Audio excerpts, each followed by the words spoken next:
বন্ধুরা, আজকে আমি পুঁই শাক মাছের মাথা দিয়ে করছি।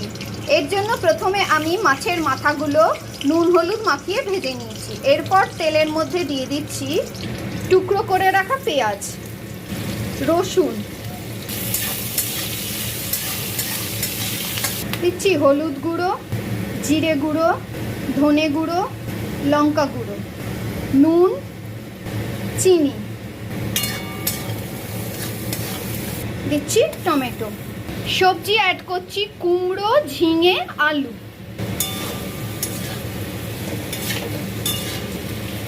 এবার পুঁই শাক অ্যাড করে দিলাম।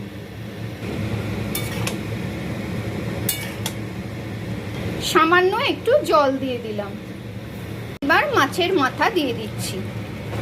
মাছের মাথা দিয়ে পুঁই শাকের চচ্চড়ি সার্ভের জন্য তৈরি।